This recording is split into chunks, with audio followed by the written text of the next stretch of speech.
Mais on s'autorise à penser dans les milieux autorisés. Alors ça, c'est encore un autre truc. Les milieux autorisés, vous y êtes pas, vous, hein.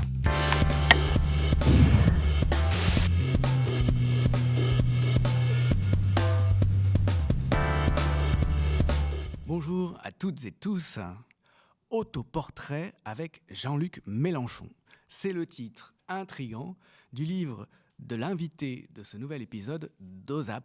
On s'autorise à penser, Abdourahmane Ouaberi. Bonjour Abdourahmane Ouaberi. Bonjour Julien Thierry. Merci beaucoup d'être avec nous, de profiter de l'un de vos passages en France, car vous habitez aussi aux États-Unis, pour nous parler de ce livre. Peut-être qu'une manière de vous présenter pourrait être de signaler que Jean-Marie Leclésio, quand il a reçu son prix Nobel de littérature en 2008, a cité votre nom parmi ceux des écrivains à qui il voulait dédier son prix. Vous êtes né à Djibouti, vous avez, je crois, fait vos études secondaires à Djibouti. À l'époque, partiellement où Djibouti était encore française, me semble-t-il. Elle était faillie. Hein. Certains aujourd'hui s'en rappellent, mais les autres ont oublié les territoires français des Afars et des Issa. Le territoire français des Afars et des Issa. Ouais, c'est une colonie française qui a été indépendante en 1977, je crois. Juillet 77, ouais. C'était sous Valéry Giscard d'Estaing. Ouais. Et ouais. Moi, j'avais 11 ans quand Valéry Giscard d'Estaing a dit « Djibouti a vocation à l'indépendance ». Avec son accent inimitable que je ne ferai pas ici. Vous avez poursuivi vos études sur place, puis ensuite des études supérieures en France. Vous êtes devenu, je crois, enseignant en France. Vous avez enseigné en Normandie pendant un certain temps. Mais vous êtes aussi devenu écrivain. À partir de 1994, je crois, vous avez publié depuis de très nombreux ouvrages, romans, nouvelles, essais historiques, notamment au départ une trilogie, je crois, qui s'appelait Le Pays sans ombre. Puis les Cahiers nomades et Balbala. Il y a eu des travaux sur votre travail. Il y a une thèse de doctorat, je crois, qui a été quelques-unes. Quelques-unes même, pardon. Ouais. Et vous avez été recruté rapidement pour enseigner la littérature à la George Washington University, donc aux États-Unis. Et je le disais, depuis, vous partagez votre vie entre la France et les États-Unis. Cet autoportrait avec Mélenchon, il semble marquer un pas de côté par rapport à la typologie habituelle de vos productions, romans, nouvelles, essais historiques, poésie aussi. Quoique, vous disiez, je l'ai noté, mon récit s'abreuve de l'histoire. Il y a une dimension historique, manifestement, dans cet ouvrage? Oui, d'abord, merci encore pour l'invitation. Vous avez ramassé, on va dire, mon parcours. Je suis à la fois d'ici et d'ailleurs. C'est ça qui est intéressant. C'est-à-dire que Djibouti était la dernière colonie française. Moi, j'étais né français, on va dire légalement, par exemple.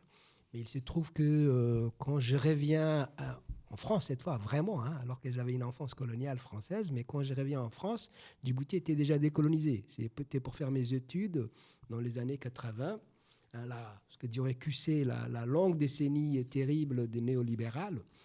Et j'arrive du côté de Caen, où je dois faire des études pour quelques années et retourner dans ma nation africaine, etc. Donc les choses c'est compliqué, et à partir du territoire français, je redeviens ce qu'on appellerait encore une de ces dénominations compliquées, un écrivain francophone. Et ces parcours d'écrivain francophone qui est vu souvent comme quelque chose qui est un peu annexe, parallèle à la littérature française, sauf par des gens comme Leclésio, qui justement, lui, fait les liens. Parce que Leclésio, il s'est dit qu'à la fois mauricien, hein, comme son nom l'indique, il est breton, il est né à Nice, il est niçois d'une certaine manière, mais aussi il fait partie de l'Empire français aussi, puisque sa famille a traîné ses guêtres, on va dire, en Afrique et à Maurice, et lui, justement, fait les liens. Donc, alors, je suis à la fois, mon parcours, c'est à la fois ces gens qu'on pourrait dire, ils sont francophones, ils sont annexes, et là, en fait, ce que j'ai fait, là, c'est aussi me réclamer du centre, puisque je me mêle de la politique actuelle française en disant je prends parti pour un de protagonistes, à savoir Jean-Luc Mélenchon. Et pourquoi j'ai fait histoire, je vais dire histoire française d'aujourd'hui, et pourquoi je sors de, on va dire, mes latitudes dites francophones, etc. C'est parce que l'heure est grave. Et donc, il y a un souci d'abord on va dire, de nécessité et puis d'engagement. Parce que, je l'explique dans le roman, mais comment la France est devenue de plus en plus autoritaire, intolérante, etc. À partir des années Sarkozy, d'ailleurs, on voit que l'actualité nous rattrape. Sarkozy, il a fini en prison, n'est-ce pas? Et donc, je remontre ces parcours-là, ne serait-ce que pour faire un espèce de pause sur moi, parce que je viens d'avoir 60 ans aussi, donc j'ai fait un peu mon autobiographie, et aussi parler de l'actualité, du terrain, de l'actualité française la plus actuelle, si j'ose dire. Pour une prise de parti, oui, c'est ça, ouais, c'en est une, et affiché dès le titre, en particulier le sous-titre, Autoportrait avec Mélenchon. Vous dites l'homme qui a sauvé la gauche, c'est une affirmation. Il y a donc de l'histoire déjà, on parle à l'instant à partir des années 80, mais en même temps, vous le disiez aussi, et le titre le dit aussi, il s'agit de vous, il s'agit de votre histoire dans l'histoire. Oui, il faut. Alors le titre fait plusieurs, on va dire, court après plusieurs lièvres ou atteint plusieurs cibles, et se fait à dessein évidemment parce que je joue avec le lecteur. Donc les sous-titres et les titres performent, on va dire, certaines attentes. Donc le titre est, pour moi, le plus important, c'est autoportrait avec, comme on dit dans la peinture, hein, vous venez de l'histoire classique, donc on voit autoportrait avec un tel et un tel dans la peinture classique. Et le sous-titre dit cette affirmation politique qui est l'homme qui a sauvé la gauche. Mais alors là, il faut le début, on va dire. Tout de suite, c'est matière à controverse. En tout cas, il va y avoir des levées de boucliers. Voilà, on cherche toujours à choquer. Et on pourrait s'en expliquer en disant, mais il faudra lire les livres, mais c'est qu'il faut définir ce que c'est la gauche. Vous voyez. Moi, j'attends d'une gauche qui est sortie du néolibéralisme. C'est ça. Mais en vous lisant, vous dites, c'est une provocation, en tout cas on cherche à choquer. Mais si on réfléchit 5 minutes un peu à tête reposée, il est assez évident effectivement que Mélenchon a eu un rôle tout à fait singulier et dans une certaine mesure salvateur à l'égard de la gauche. Alors on ne sait pas ce qui serait passé s'il n'avait pas été là. Peut-être que quelqu'un d'autre aurait fait le travail à sa place.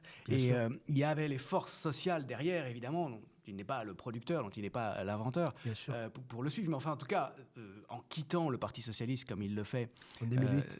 Si je me souviens bien, à la fin 2008, en fondant un premier parti, enfin à la gauche du PS, qui essaye de porter un programme social, il est évident qu'il a eu une démarche historique gagnante en quelque sorte, puisque vous le rappelez dès le petit extrait d'ailleurs qui apparaît sur la couverture, partout ailleurs, en Occident, dans les pays riches, la gauche a connu une période absolument catastrophique, cataclysmique. On peut dire qu'il n'y a plus de gauche, vous le rappelez, en Angleterre, il n'y en a plus non plus en Italie, ou quasiment plus. Il y en a plus pendant un certain temps en Allemagne. On a un candidat d'une gauche de gauche qui fait 22% aux élections présidentielles. C'est ça, c'est ce dont je rends compte. En fait, c'est à la fois l'occasion de revenir sur ma vie, comme je le disais, mais aussi de rendre compte de... Parce qu'en fait, peut-être qu'il faut que je le dise aussi, comme je vis l'essentiel du temps hors de France, je n'ai pas les appréhensions, les espèces de démangeaisons que le nom de Jean-Luc Mélenchon provoque ici ou là, vous voyez. Donc moi, je le regarde un peu de loin, et je me dis, ok, mais si on parle sérieusement et qu'on parle de la gauche, c'est pas les partis, c'est pas la lecture partidaire, c'est la lecture idéologique. Et si on se met dans la lecture idéologique, c'est évident que c'est l'homme qui a sauvé la gauche. Moi, j'ai beaucoup d'amis italiens, par exemple, qui se mettent dès qu'ils voient Jean-Luc Mélenchon, ils sont en fièvre, tu vois. Et ça leur rappelle quelqu'un comme Berlinguer. Qui était, Enrico Berlinguer. D'ailleurs, il y a une petite ressemblance physique. Ils sont bruns et méditerranéens tous les deux, n'est-ce pas? Parce que Berlinguer était sarde. Jean-Luc Mélenchon a des ascendances italiennes et espagnoles. Mais il n'empêche, non, c'est indépendamment de ça, c'est cette idée de quelqu'un qui représente, qui parle pour le peuple. Qui porte la parole du peuple, qui peut incarner. Donc, de ce point de vue-là, mon constat est juste, et on le voit, il a été encore confirmé, si on peut dire, par le fait qu'aujourd'hui, un Corbyn se réclame... Jeremy Corbyn et Sultana, comment elle s'appelle, la nouvelle égérie de la gauche, pareil, a remercié Jean-Luc Mélenchon quand ils viennent de faire leur parti qui s'appelle Your Party, on parle de là il y a quelques semaines, quelques mois, d'une part, et d'autre part, Zoran Mamdani lui-même, puisque le DSA a des liens fraternels, on va dire, avec la France insoumise, n'en déplaise aux socialistes et à Faure. Donc on voit bien que si on prend si on sort des petites histoires françaises ou médiatico-françaises, on voit combien la figure de Mélenchon est importante. Ayant dit tout ça, le livre n'est pas non plus une égérie n'est pas non plus une hagiographie. Alors, c'est pas du tout une ni hagiographie. une explication pour une raison très simple, parce que Jean Mélenchon a déjà écrit 25 livres lui-même. Donc, oui, il n'a pas besoin. Donc, il n'a pas besoin d'un perroquet. historiographe. Voilà, c'est ça. C'est moi qui plutôt profite de lui pour faire un tableau de nos histoires récentes et de nos destins et de nos parcours à venir. Et le livre ne se centre sur lui, finalement, que dans la troisième partie. Absolument. Il y a en réalité qu'un petit tiers du livre qui est centré sur lui, puisque tout ce qui précède... Sur les mouvements et sur Oui. les figures Oui. de la France insoumise, plutôt. Oui. Tout ce qui précède, c'est vous dans l'histoire de ces années qui ont vu la gauche sombrer, puis réapparaître. C'est ça. Et à partir aussi des campus américains, parce que j'avais eu ce petit bonheur, parce que quand je vois Mamdani qui est né en 91, Mamdani a fait Baldwin College, qui est un collège très similaire. Il a fait dans le Maine, un collège très similaire dans les collèges où j'ai enseigné. Le collège, c'est les universités des premières 4 premières années, tu vois. Et donc, il aurait pu être, et il est de la même génération, il aurait pu être un de mes étudiants il y a 10 ans. Et vous parlez de ces étudiants que vous rencontrez qui vont former la génération Sanders, en fait, au début des années 2010. Oui, c'est ça, 2016 même. Enfin, 2012, il y a Occupy qui m'a surpris en Californie. Et à partir de 2014-2016, il va y avoir plusieurs collectifs. Souvent, on va dire, ils sont contre pour des raisons écologiques, donc ils veulent le désinvestissement des énergies fossiles des universités. C'était ça les débats. Donc ils allaient faire des manifestations devant la présidence ou les chancelleries des universités. Ils allaient alpaguer les trustees, comme on dit, l'administration, en disant il faut que vous sortiez, etc. Après va arriver la question des piliers, des boycotts, etc. Et ce sont ces gens-là qui sont la génération aujourd'hui qui dirige la ville la génération Zoran Mamdani, on va dire. Donc j'avais un peu croisé les Zoran Mamdani quand ils étaient au campus, il y a 10 ans, puisque maintenant il est aux affaires et il est venu au conseil en 2022. Il a été élu dans la ville de... Oui, son premier mandat. Son premier mandat. Ouais. Donc c'est jouissif de voir ça et c'est aussi pour les relier donc à mon histoire française de dire s'il y a des gens qui sont en lien avec les Mamdani et les DSA. D'ailleurs c'est rigolo parce que il y a un autre gars qui était un ami qui est un peu plus vieux que Mamdani mais qui dirigeait le journal Jacobin, qui était le rédacteur en chef des Gage. En fait qui vient de mon université. Il était en histoire, donc je connais des collègues qui dirigeaient son mémoire à l'époque. Et donc, on voit que les idées que nous, d'une certaine manière, la gauche intellectuelle, que vous et moi participons, elles ne sont pas orphelines, puisqu'elles sont aujourd'hui appliquées par des jeunes hommes politiques et jeunes femmes politiques. Alors vous décrivez ce que Félix Guattari appelait les années d'hiver, ces années de prise de pouvoir du néolibéralisme, de ralliement de la gauche autoproclamée de gouvernement en France des socialistes au néolibéralisme. Et puis, il y a ce mouvement donc, qui va devenir la France insoumise, qui, pour vous, porte quelque chose de singulier. Et je pense à un passage en particulier qui m'a frappé, parce qu'il correspond à un événement qui, à l'époque, avait frappé beaucoup de monde. C'est le fameux discours de Jean-Luc Mélenchon sur la canebière en 2017. Peut-être qu'on peut en passer par là, en revenir à ce passage du livre, pour évoquer la place de la poésie, puisqu'elle est omniprésente en réalité, dans cet autoportrait politique. Peut-être que, parce que ça c'est dans la troisième partie, donc, où j'étudie les formes, qu'est-ce que Jean-Luc Mélenchon, ou les insoumis en général, ont apporté de nouveau, de neuf, dans la performance d'ailleurs, pour délivrer, on va dire, le message politique.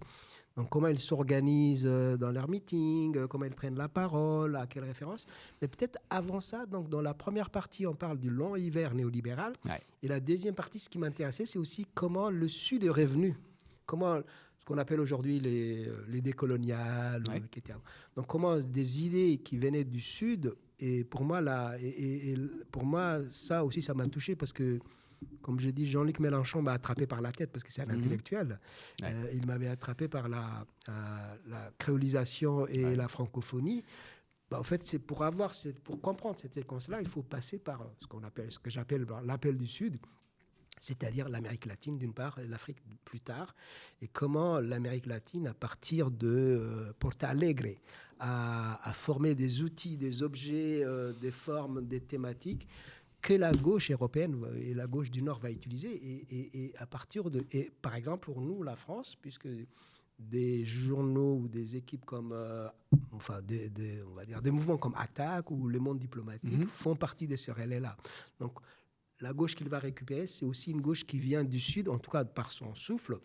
Et donc ça, c'est la deuxième partie. Et la troisième partie, il va mettre en musique, si on peut dire, ces pratiques qui, pour certaines, viennent du Sud. Par exemple, la poésie, où il dit qu'il a été, par exemple, marqué par les foules des gens qui sont... Le peuple qui se réveille, voilà. L'appel du peuple, par exemple, au Venezuela, sous Chavez, tu vois.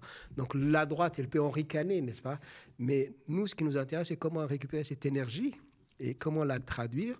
Et vous avez raison de signaler que un des aspects les plus intéressants des manifestations, enfin des meetings de Jean-Luc Mélenchon et des Insoumis, c'est aussi l'aspect performatif et donc l'aspect poétique.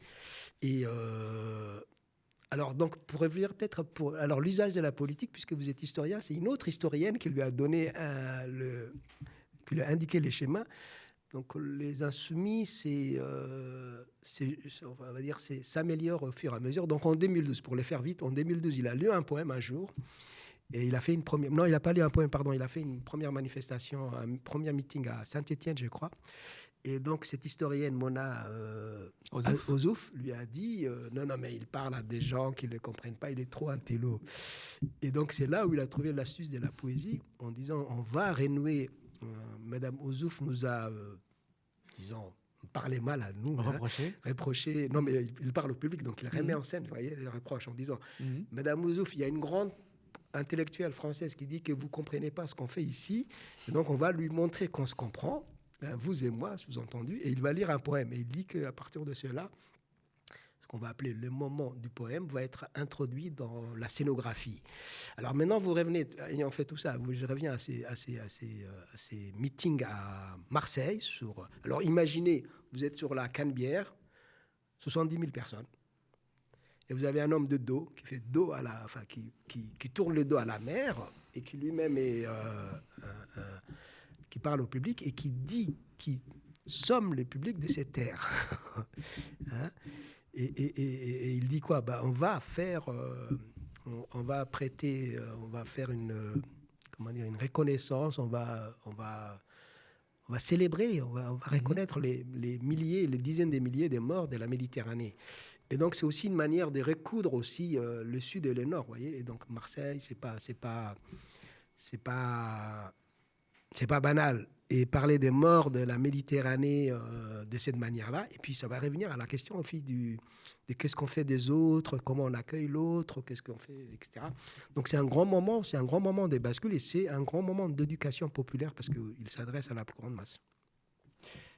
De mon côté, je me souviens, toujours dans la même veine, mais vous en souvenez peut-être aussi, d'un discours qu'il avait fait, il me semble, au moment de la présidentielle de 2012, si je ne me trompe pas, qui commençait par « Mais où on était passé tout ce temps ?» en s'adressant à la foule, et qui marquait avec cette phrase, en quelque sorte, la sortie des années d'hiver.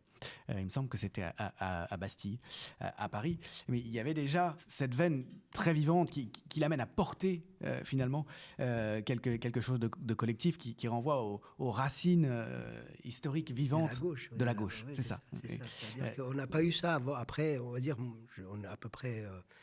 les mêmes générations, mais les derniers représentants, c'était Krasucki, Marché un peu, c'est ça. On n'avait pas eu pour les Italiens, c'est Berlinguer, mais après Marché, on n'a pas eu d'hommes ou de femmes, évidemment, qui portent les aspirations populaires et qui les incarnent et qui les mettent en scène et qui les renvoient au peuple. Vous voyez,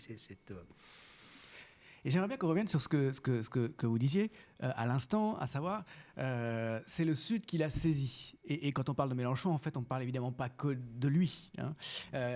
Il a su changer lui-même et on a su changer nous-mêmes, des gens de gauche blancs. J'allais dire, comme moi, comme lui, Oui, même si lui, il est né à Tanger, à un moment assez particulier, ça n'était pas au départ, hein, c'est plutôt autour de 2016-2017, quand la France Insoumise, d'une façon qui a pu être assez douloureuse d'ailleurs, pour beaucoup, se décide à intégrer vraiment la question de la racisation, la question du racisme structurel, sans la contourner ou la traiter sur un mode purement moral, comme ça avait été fait auparavant. Oui, c'est ce qui explique d'ailleurs la prise de parole des gens comme moi, qui étaient hors scène, et qui disaient d'une certaine manière, ces Français-là, qui sont aussi les nôtres, ils ne nous comprennent pas, en tout cas pour les gens de ma génération. Hein, il n'y a pas beaucoup, c'est pas un hasard que on se tue, parce que nous n'avions plus le droit de citer, c'est-à-dire à la limite, on était dans la scène de la francophonie, mais dans la scène française, on n'était pas audible. Un supplément d'âme, ou alors et où une gauche colorblind. Nous-mêmes, voilà. Non, mais la gauche colorblind parlait pour nous. C'est-à-dire les nouvelles générations protestent. La couleur n'existe pas. Voilà, c'est ça. Sinon, c'est raciste. C'est, évidemment. Et donc, il faut qu'une force politique dénoue ces nœuds-là, d'ailleurs, qui est dans le tréfonds psychologique aussi de la social-démocratie d'une part, mais aussi des partis de gauche qui parlaient aussi bien pour le peuple, au sens du peuple blanc, hein, parce que les mythes du petit blanc pauvre, etc., mais aussi qui parlaient pour l'immigré. On sait très bien comment en 83, Mauroy a transformé, etc. Donc, les gens qui avaient mon âge, ce sont des gens, par exemple, y compris dans ce qu'on peut appeler, on l'a appelé ça dans le roman Beurre. Donc, ils existaient dans la littérature un peu, les Azouz Begag, les Mehdi Cheref, etc. Mais ils ne vont pas avoir une existence politique parce qu'il n'y avait pas un espace pour eux. Et il faut que la gauche, vous avez raison de dire à partir de 2016, et aussi des activistes, hein, des gens, des antiracistes, comme les gens à Adama, etc., qui vont aussi forcer cette gauche-là à se regarder et à se décoloniser. Et donc aujourd'hui, c'est aujourd'hui devenu évident pour beaucoup de jeunes Français, on va dire qu'ils soient blancs ou noirs, qui connaissent même de ce qu'on appelle la blanchité. Hein, parce qu'il y a 10 ans, si je disais à un de mes compatriotes français blancs, en disant mais là, tu as un petit billet de blanchité, ils ne comprenaient pas. Ils ne comprenaient pas, vous voyez. Ils croyaient que je surjouais ce qu'on appelle aux États-Unis ma couleur d'homme noir, tu vois, parce que c'est Angry Black Man, tu vois. Et que j'ai... Donc on a tous à s'éduquer, on a tous à apprendre les uns des autres. Et on est fort aise qu'une force politique ait fait ça. De ce point de vue-là, ça vient de la société aussi. C'est une transformation profonde. C'est ça. C'est la traduction politique en termes de représentation politique et de mouvement politique d'un changement assez profond. Bien sûr, mais c'est ça qui m'intéresse. C'est-à-dire que c'est un parti... et donc, il va même plus loin, puisqu'il dit aussi que la Nouvelle-France arrive. Donc, et que et c'est vrai sociologiquement, parce que ce qu'on dit, un Français sur 3... Et d'ailleurs, je l'ai écrit aussi, ce livre-là, pour mes enfants, parce que j'ai 3 enfants à qui j'explique, attends, on n'est pas seulement de Djibouti, on est de là aussi, etc., etc. Donc, c'est notre France, et c'est le message qui revient. C'est-à-dire, de plus en plus des gens vont les réclamer. Si j'y participe, c'est-à-dire si mon livre a aussi une portée, un projet militant au sens de faire bouger, c'est aussi de dire à ceux qui se sentiraient pas légitimes de parler de cette chose-là, de réclamer le nous. De même qu'on réclame le drapeau français ou la francophonie. Par exemple, il y a un des travaux que j'ai fait, c'est mettre la francophonie dans l'espace français, ce que j'appelle la francophonie de tous les jours. Il ne faut pas que la francophonie au sens alors le souci de la langue, voilà. Le souci de la langue française ne doit pas être porté que par des francophones, c'est-à-dire des Africains ou des Maghrébins, etc., qu'on inviterait la 3e semaine de mars, hein, qui est la semaine de la francophonie. Donc là, de même que le peuple de gauche doit réclamer le drapeau, la Bastille, etc., il doit aussi réclamer la langue française, qui est aussi évidemment une langue coloniale, qui a une histoire impériale, etc., mais qui est, pour les jeunes gens dits des banlieues, etc., leur langue principale, et leur seule langue d'ailleurs parfois. Qui leur appartient pleinement, donc. Bien sûr. Et donc, il faut qu'on se batte dans les espaces où la légitimation elle n'est pas toujours considérée. Par exemple, pourquoi parler d'un roman beurre, comme s'il savait pourquoi, vous voyez, ces choses-là, ou pourquoi la littérature dite francophone doit être mise de côté, sauf... Alors là, de temps en temps, on en prend une prise de guerre, comme Alem Sansal, là, pour des raisons politico-politiciennes françaises. Alem Sansal devient une espèce de totem. Oui, mais parce qu'il est rallié au mainstream et parce qu'il est rallié au conservatisme. Oui, et d'ailleurs, il paye oui, le prix bien sûr. en disant tout le mal possible Bien sûr, de l'Algérie. Justement. Si on avait un rapport beaucoup plus, on va dire, moins névrotique, les Baalem Sansal ne seraient pas obligés de faire du Baalem Sansal. C'est-à-dire ils existeraient dans l'espace de la langue française, tout en étant aussi arabe, tout en étant aussi kabyle, ou on était algérien, etc. Donc on irait dans un paysage beaucoup plus apaisé.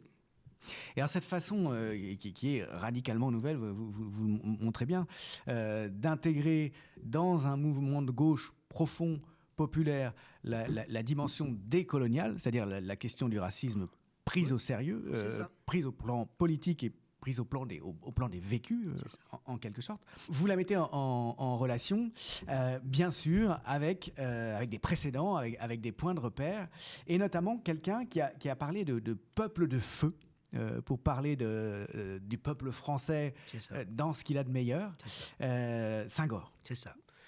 Exactement, c'est pour ça que mon travail, c'est aussi de réconcilier les générations, parce que d'une certaine manière, Senghor, c'est quelqu'un qui a payé de sa vie. Il a été en prison, il était dans les stalactes. Les nazis et le régime de Vichy l'ont enfermé. Bon, vous êtes historien, vous savez.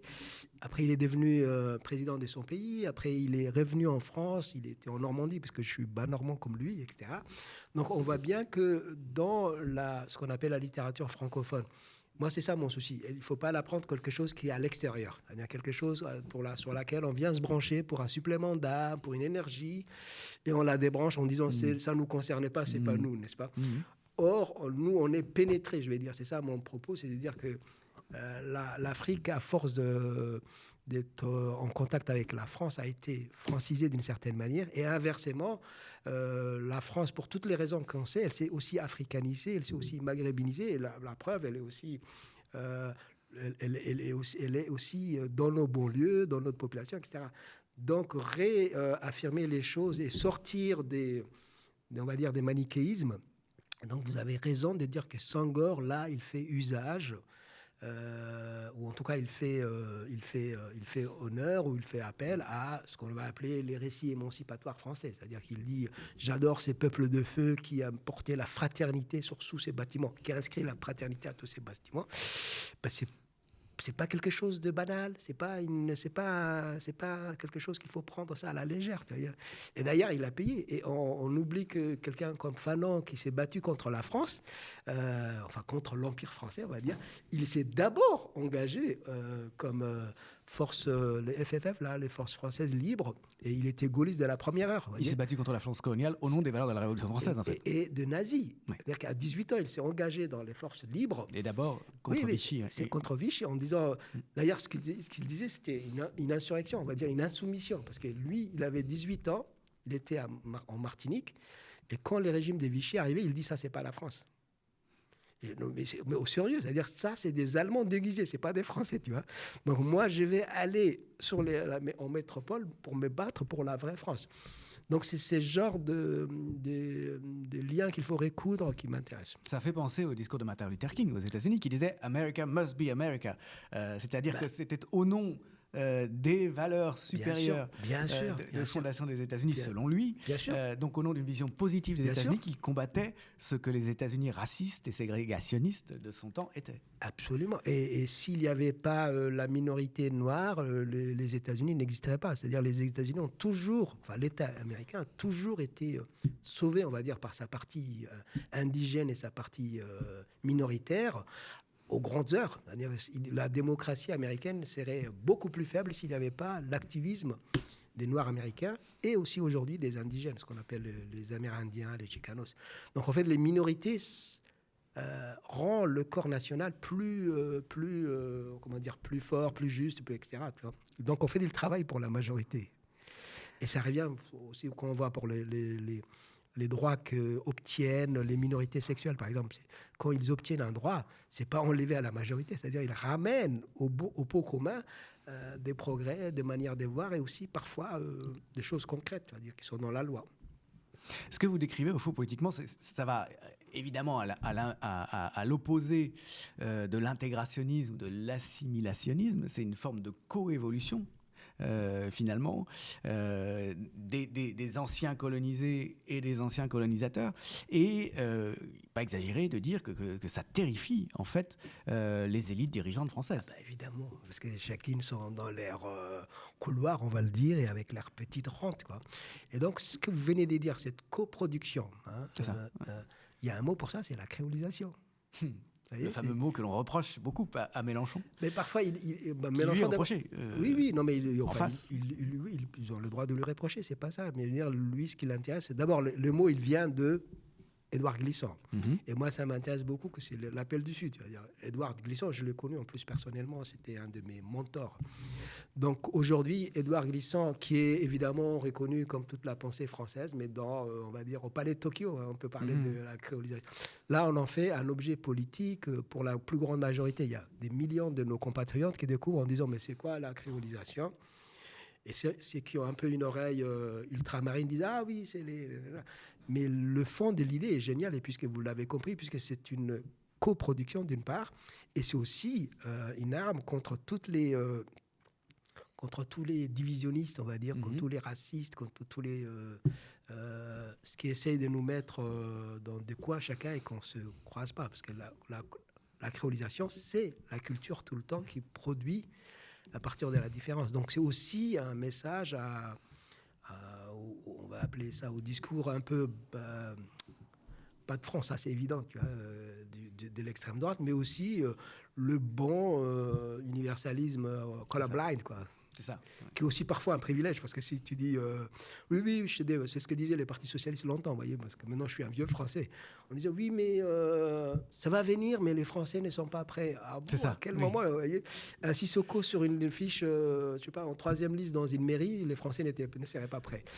Et ben avec des bêtises comme ça, c'est la droite qui a fait, en fait, c'est la droite qui a rentré, et c'est Sarkozy, pour des raisons tout à fait opportunistes, qui a fait rentrer les Mamadou et les Sissoko et les autres dans, on va appeler les Dati et etc., dans l'agenda politique. C'est vrai que ça avait été quelque chose de frappant, hein, le mandat de présidentiel de Sarkozy, puisqu'à la fois, et c'est un point de départ, enfin c'est un moment marquant du livre, c'est le moment où prend droit de cité, se trouve radicaliser l'usage politique de la stigmatisation des racailles, comme il disait, on va carchériser tout le monde. Donc il y a vraiment un pas qui est franchi, l'entrée dans une période dont on n'est absolument pas sorti, hein, qui est en gros la lepénisation générale de l'espace public français. Et en même temps, mais ça va avec, il met dans son gouvernement ce qu'on appelle aujourd'hui, ce que les militants antiracistes politiques appellent des tokens. C'est ça. Hein, c'est-à-dire qu'il prend des figures issues de l'immigration manifestement et Macron poursuit ça, hein, à cause de la couleur de leur peau. Ouais, c'est ça.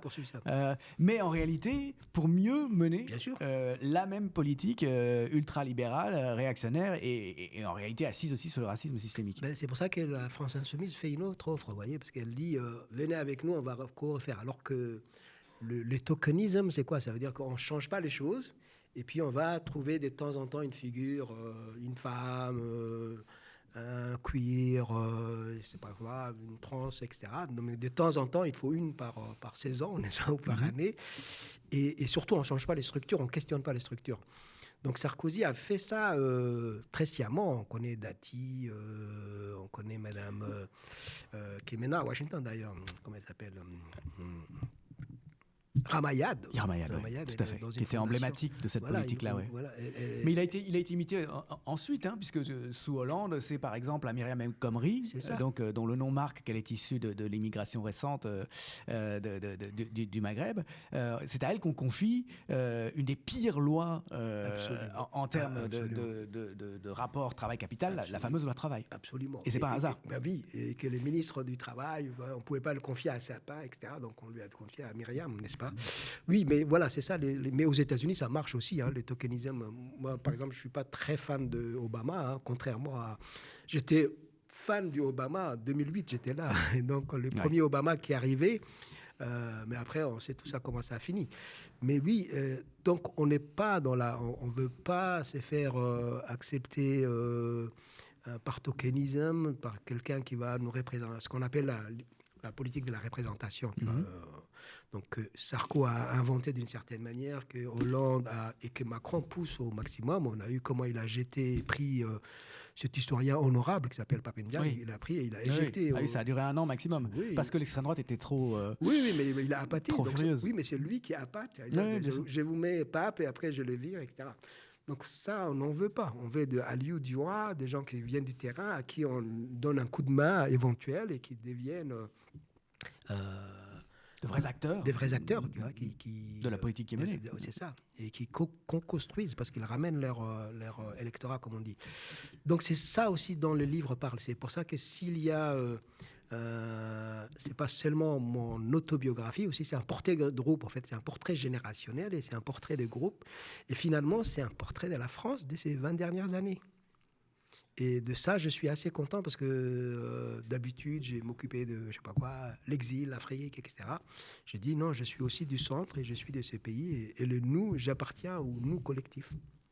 Un autoportrait littéraire, politique et poétique, donc, d'une génération, par un écrivain africain et français. Une génération dont Mélenchon est l'un des emblèmes. L'homme qui a sauvé la gauche, il ne s'agit évidemment absolument pas d'une logique césariste, bien au contraire, c'est cette logique de portrait de groupe et d'histoire commune de la France, de tous les Français, ces 20 dernières années. Merci Abdourahmane Ouaberi. Merci Julien Terry.